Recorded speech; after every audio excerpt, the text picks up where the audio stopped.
बहुत सारे लोग एक्सपेक्ट कर रहे थे कि लाइव दिखाया जाएगा, लाइव नहीं दिखाया गया, लेकिन उसके बावजूद इमरान खान साहब ने कुछ दीगर जो सियासी मामलात थे उसके ऊपर भी वहाँ पे बात की। आप इस सारी चीज़ को किस तरह देखती हैं, आज की ये जो पेशरफ्त है?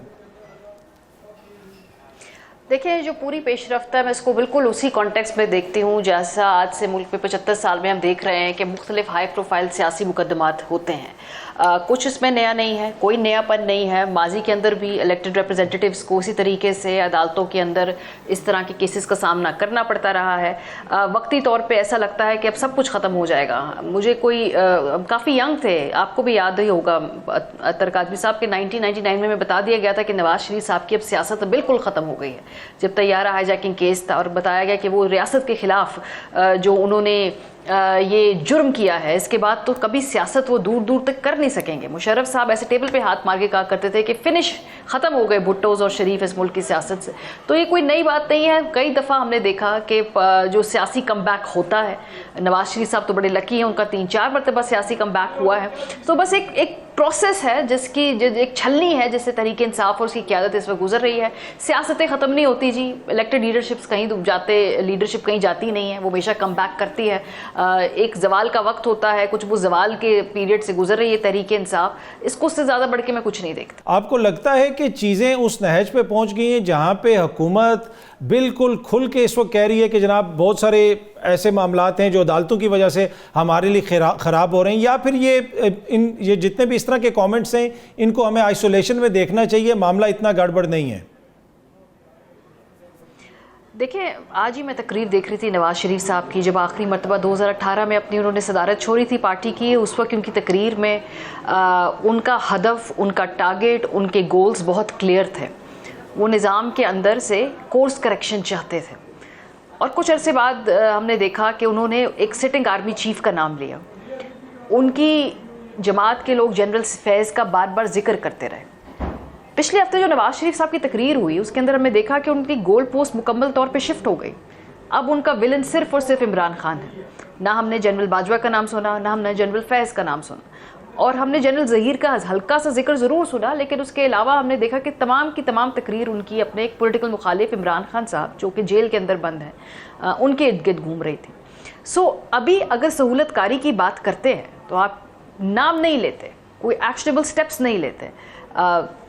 जो ये तमाम लोग जिनको वो अपनी डाउनफॉल का जिम्मेदार समझते थे, जिसमें बाजवा साहब थे, फैज़ साहब थे, उनका तो नाम भी अब ज़बान के ऊपर इनके नहीं आता है। सो जो सहूलतकारी कर रहे हैं, जजेस के बारे में बात की, तो जब आज अदालत में उनसे पूछा गया कि क्या आप सिटिंग जजेस के बारे में बात कर रहे हैं, तो अटॉर्नी जनरल ऑफ पाकिस्तान ने कहा हम तो सिटिंग जजेस के बारे में बात भी नहीं कर रहे। तो सहूलतकारी हो रही है, ना नाम लेना है, ना खुल के सामने आना है। पसे पर्दा अगर बयानात देने हैं, ऐसी बेबस और ऐसी मजबूर किस्म का बयानिया अगर उन्हें बनाना है, तो मेरी तो समझ से बाहर है कि ये पॉलिटिक्स में किस तरफ जाना चाहते हैं।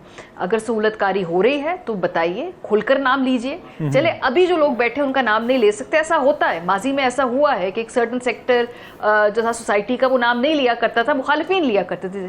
उस वक्त इमरान खान साहब जनरल बाजवा की तारीफ़ें करते थे जब नवाज शरीफ साहब उनके खिलाफ बात करते थे। अब टेबल टर्न हो गए, चले मौजूदा का नाम ना ले, पिछले वाले सहूलतकारों के एटलीस्ट कदम तो आगे बढ़ाएं। ये धरना जो 2017 का फैज़ाबाद धरना केस की जजमेंट थी, उसमें गवर्नमेंट बनती पर खुद पटिशनर साथ अबसार आलम साहब बेचारे अकेले जाके हमने देखा अदालतों के अंदर इस मामले को परसू कर रहे थे, कि पीछे मुड़े वो अकेले थे।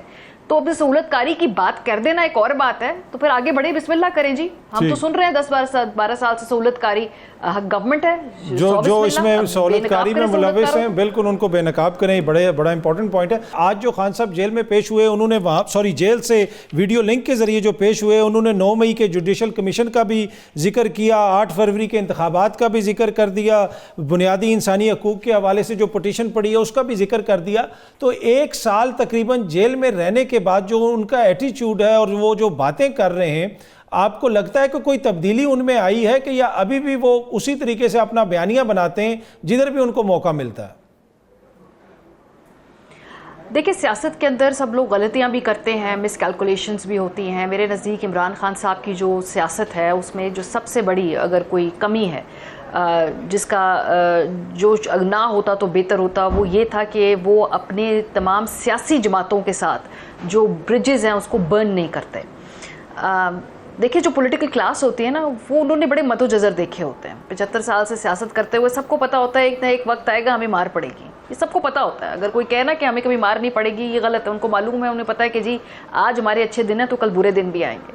तो जब आप पे बुरे दिन आते हैं ना, तो आप कहीं ना कहीं फिर आप में एक रियलाइजेशन आती है। अब तहरीक इंसाफ पे वो बुरे दिन आए हैं, होपफुली रियलाइजेशन आए, लेकिन पॉइंट ये है कि जो सियासी क्लास होती है ना, at some point of time कुछ ना कुछ उनमें रहम का, निज़ाम में गुंजाइश निकालने का, अपनी जो बरादरी के लोग हैं यानी कि दीगर सियासतदान हैं उनके साथ आगे बढ़ के चलने का मादा होता है। ये बाकियों के पास नहीं होता। और शायद ये तहरीक इंसाफ को समझ जाना चाहिए है कि जिस रहमदिली का जज्बा की वो तलाश में है, वो उनको पॉलिटिकल क्लास से ही मिलेगी, वो उन्हें मुक्तदरा हलकों से नहीं मिलेगी।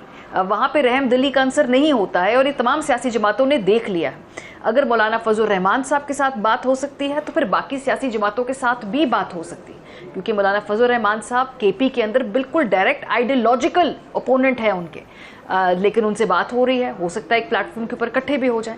परवेज़ इलाही साहब के साथ अगर बात हो सकती है, और आज वो उनके सबसे इंपॉर्टेंट पॉलिटिकल पार्टनर हैं, तो किसी के साथ भी बात हो सकती है। क्या पीएमएलएन पीपल्स पार्टी के साथ बात नहीं करनी चाहिए? करनी चाहिए। क्या होगा?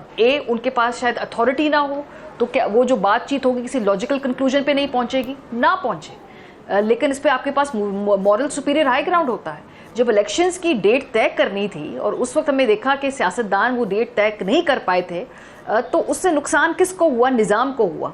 अगर उस वक्त तहरीक इंसाफ बैठ जाती और एक डेट तय कर लेते, अगर उस डेट पे इलेक्शन ना होते, फिर भी आपके पास एक मॉरल ग्राउंड हायर होता है कि भाई हमने निज़ाम को चलाने की कोशिश की, हमने तारीख लेके दी, अगलों ने आइन को मजीद वायलेट कर दिया।